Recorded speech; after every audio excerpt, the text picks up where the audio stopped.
Negara tercinta ini punya kekayaan alam dan budaya yang berlimpah. Untuk menarik wisatawan lokal dan mancanegara, setiap daerah berlomba-lomba nih fans menggelar festival kebudayaan. Sayangnya, pandemi COVID-19 yang melanda dunia ngebikin kegiatan kebudayaan ini sempat terhenti fans. Setelah 2 tahun vakum, kini berbagai festival baru deh kembali digelar. Wah, keren nih! Lain lagi di Tasikmalaya fans. Kemeriahan festival Bebetian atau umbi-umbian juga digelar di Kampung Kolecer, Desa Cisayong. Ratusan warga dari berbagai daerah di Kecamatan Cisayong ikut memeriahkan tradisi tahunan ini, fams. Wah, ramai banget ya! Di sini, warga berduyun-duyun datang ke sebuah area pesawahan sambil mengarak aneka makanan jadul berbahan umbi-umbian. Uniknya sih, aneka makanan ini dibawa dengan tampah bambu untuk dinilai para juri, fams. Setelah dipamerkan, makanan jadul ini lanjut dinikmati, fams. Weh, pada rebutan tuh, seru ya! Selain bentuk rasa syukur hasil panen yang melimpah, ajang ini juga untuk memperkenalkan kembali makanan jadul kepada generasi muda sebagai konsep ketahanan pangan orang tua terdahulu, sekaligus ajang silaturahmi bagi petani pasca panen. Kemudian, Festival Bebetian ditutup dengan pentas seni tradisional dan kaulinan barudak atau permainan anak zaman dahulu. Wah, nuansa tradisional jadi semakin kental, fams. Misalnya aja, Jember Fashion Carnaval, fams. Kegiatan tersore ini menampilkan parade desain baju dan kostum oleh model dan tokoh publik. Seperti tahun-tahun sebelumnya, fams, pagelaran Jember Fashion Carnaval kembali digelar di jalanan. Mengusung tema besar The Legacy, JFC tahun ini menampilkan busana terbaik dalam kurun waktu 9 tahun terakhir, mulai dari tahun 2011 hingga 2019. Berbagai busana terbaik yang dipakai peserta ini dipertontonkan pada ribuan masyarakat, fans. Serunya lagi, ini adalah catwalk terpanjang di dunia yang mencapai 3,6 km. Oh my wow, Indonesia mendunia.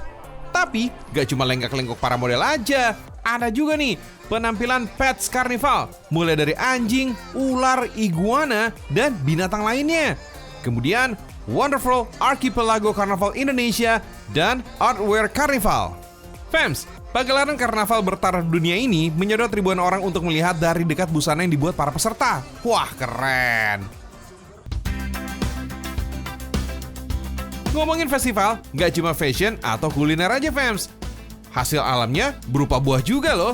Misalnya, Festival Mangga Alpukat ini.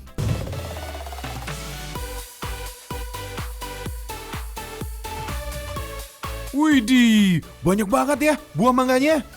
Gunungan buah mangga ini sengaja dibentuk seperti buah mangga berukuran super jumbo. Kira-kira jumlah buah mangga itu ada berapa ya? Kalian hitung sendiri aja deh.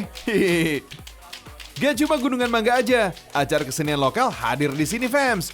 Mulai dari tari penyambutan oleh bapak-bapak berpakaian lurik. Ada juga loh tarian Pasuruan Gumuyu. Widih, meriah banget ya.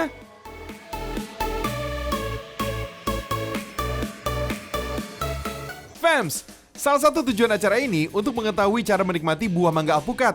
Caranya, buah mangga yang sudah dipotong 2 tinggal diputar saja, lalu lepaskan dari potongannya. Nah, cara inilah yang membuat buah ini disebut dengan mangga alpukat. Untuk makannya, daging buah mangga tinggal disendokin aja. Mangga alpukat ini gak berserat, fams. Pantesan aja daging buah mangga ini mudah terlepas dari bijinya. Bukan dari persilangan mangga dan alpukat. Sebenarnya, mangga alpukat adalah jenis mangga gadung 21 yang sering disamakan dengan arum manis. Meski mirip, gadung 21 punya ukuran lebih besar dengan pangkal buah yang lebih bulat dari arum manis, fams. Meski kulitnya berwarna hijau, dagingnya kuning dan rasanya manis. Pokoknya enak banget ya.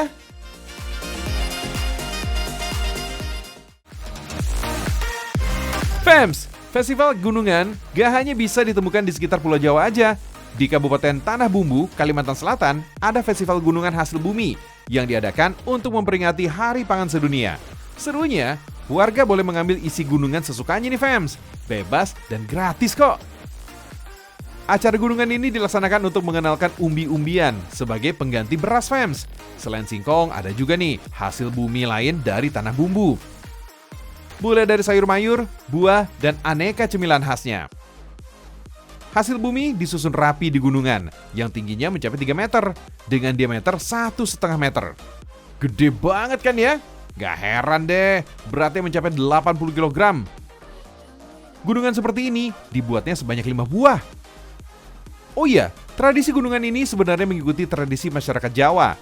Maklum fams, sebagian besar masyarakat Tanah Bumbu berasal dari Pulau Jawa. Gak heran, tradisi, kuliner, dan adat istiadatnya ikut terbawa hingga ke sini. Kalau sudah rapi, gunungan siap dibawa ke lokasi festival. Karena ukuran yang terbilang besar, satu gunungan dibawa sekitar 6 orang fams. Selain berat, gunungan yang diangkat secara gotong royong juga bisa diartikan sebagai penyambung tali silaturahmi. Oh iya fams, belanja di era modern ini, kamu nggak perlu repot nih bawa angka segala untuk transaksi pembayaran. Caranya, download Alobank dan upgrade ke Aloprime untuk mendapatkan manfaat lebihnya. Aplikasi ini juga bisa buat beli pulsa atau transfer dana juga loh. Kalau mau transaksi, tinggal scan barcode-nya, beres deh. Emang sesimpel itu fams.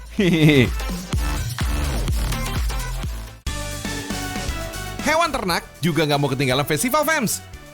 Dodi alias si domba Dieng ikut terlibat kegiatan kebudayaan Nusantara.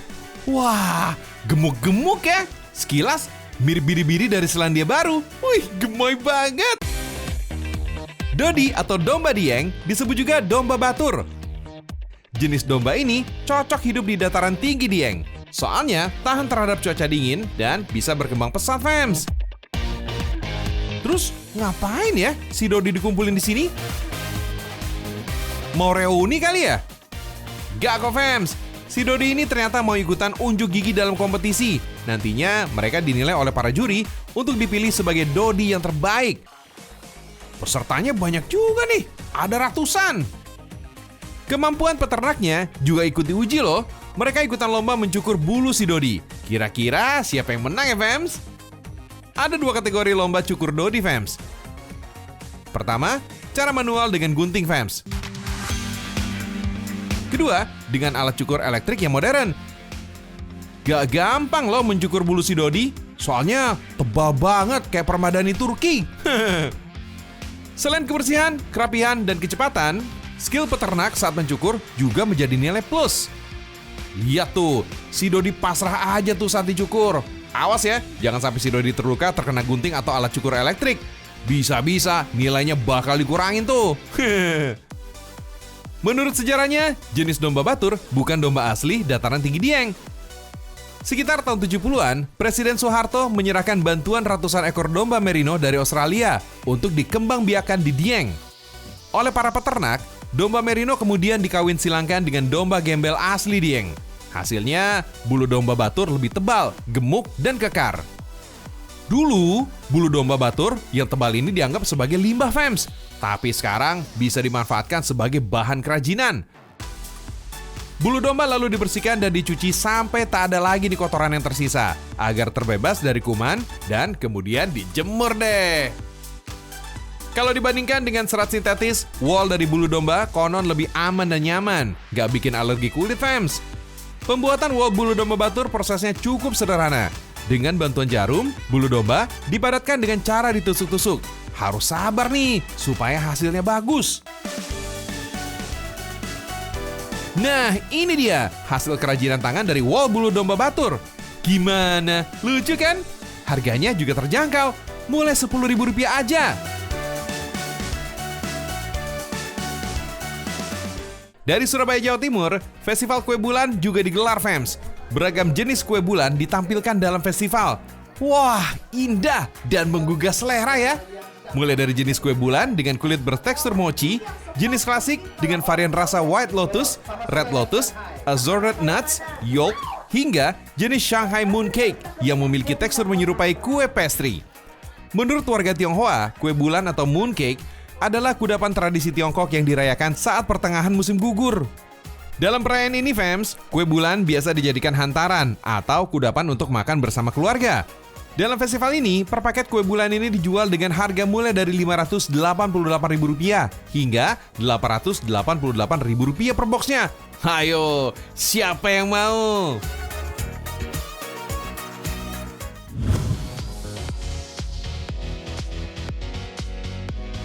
Ojol lovers, tarif ojek online mau naik nih. Kabarnya sih, kenaikan tarif yang mencapai 20% ini disebabkan biaya yang dikeluarkan mitra pengemudi dan biaya sewa aplikasi perusahaan.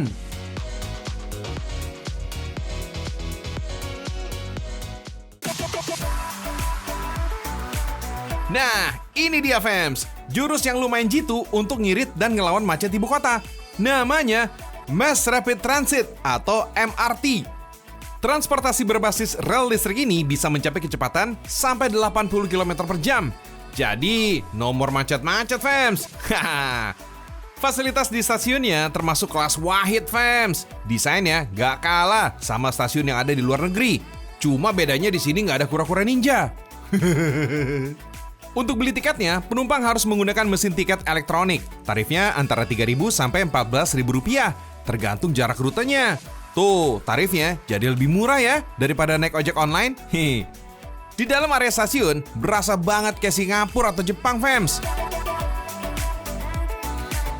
Kereta super canggih ini sebenarnya udah ada digagas sejak tahun 90-an oleh Menristek almarhum Bapak B.J. Habibie. Tapi desainnya baru terrealisasikan pada tahun 2008. Baru deh 10 tahun kemudian, MRT bisa dinikmati masyarakat luas.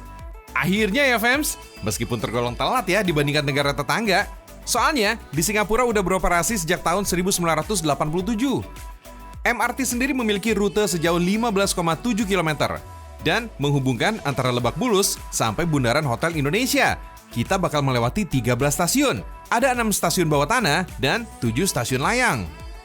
Dengan kehadiran transportasi ini, akhirnya Jakarta nggak lagi berpredikat sebagai kota termacet di Indonesia.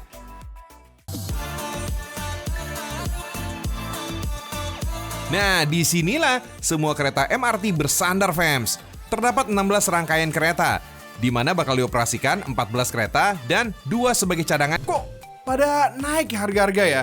Dari sembako, BBM, terus udah gitu ojol tarifnya mau ikutan naik. Aduh, pening gini kepala. Alah. Tapi kalau mau irit fams ya, coba naik transportasi ini nih. Nah, transportasi ini beda, bisa mengatasi sampah dan juga kemacetan. Wah, ini cakep nih fams. Yuk, transportasi apa sih?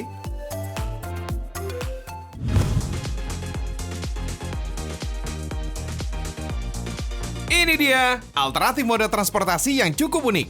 Si Surabaya Bus ini bisa jadi penyelamat agar masyarakat memakai kendaraan umum fams, sekaligus mengurangi sampah plastik di Surabaya. Tapi gimana caranya ya? Nah, buat kamu yang pengen dan belum pernah nyobain bus ini, kita kasih infonya nih fams. Tidak menggunakan uang untuk transaksinya.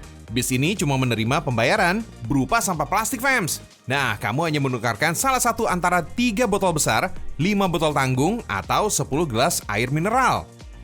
Kalau udah bawa salah satu dari ketiga syarat itu, nah kamu dapat kartu Surabaya Bus untuk 1 kali perjalanan.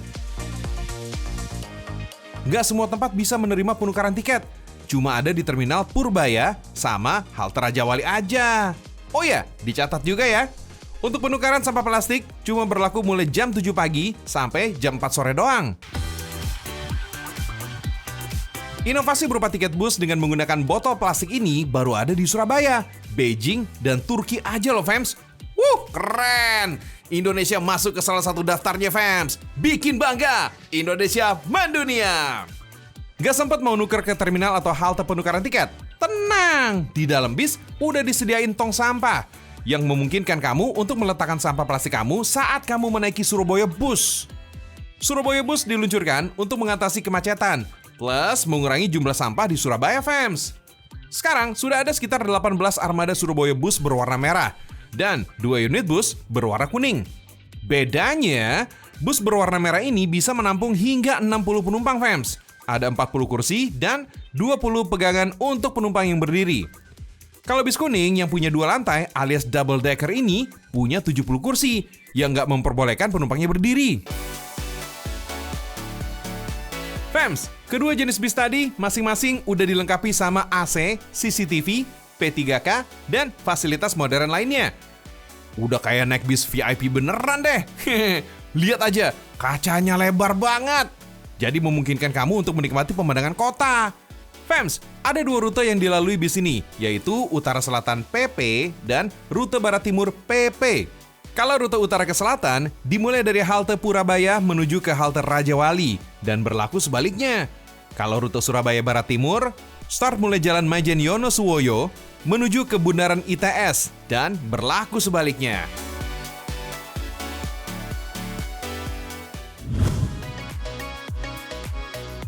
Kira-kira moda transportasi apa lagi ya untuk ngirit ongkos?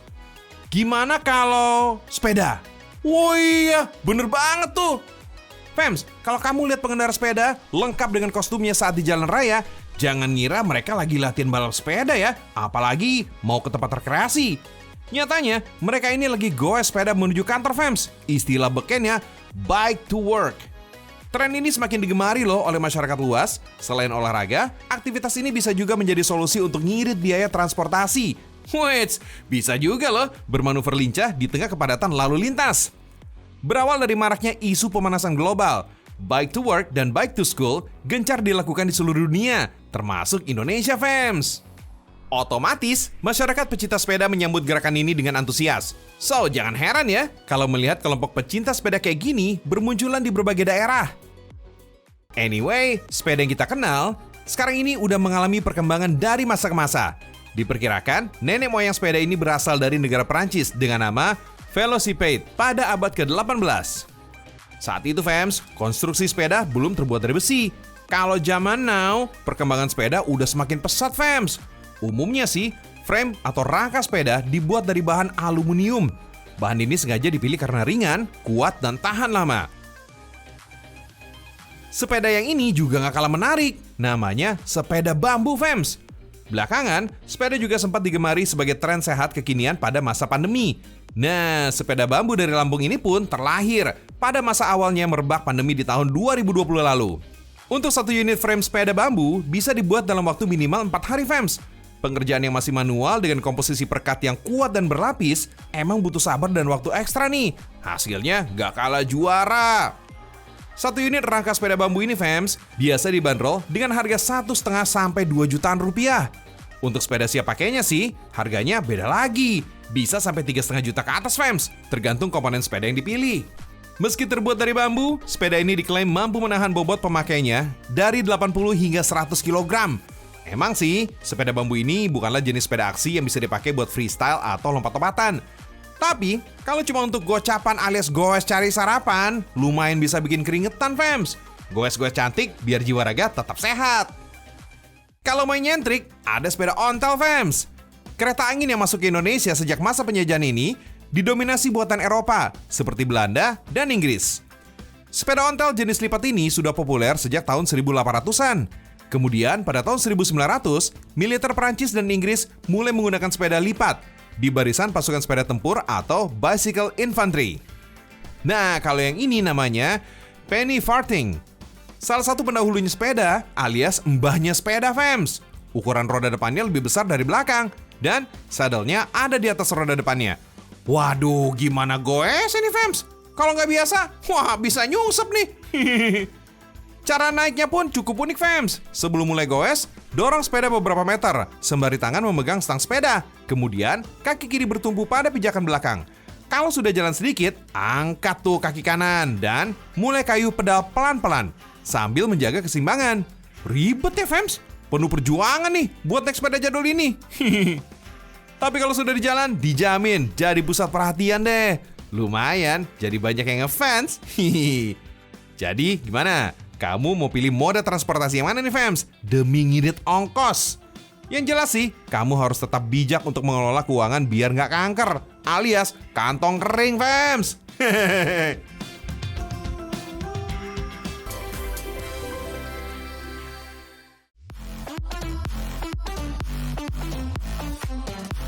Fems, udah dulu ya rekam Indonesia hari ini. Semoga informasi kali ini bisa menambah kecintaan dengan Indonesia. Saksikan Rekam Indonesia karena Indonesia mendunia. Saya, Jorici, pamit undur diri. Sampai ketemu besok ya.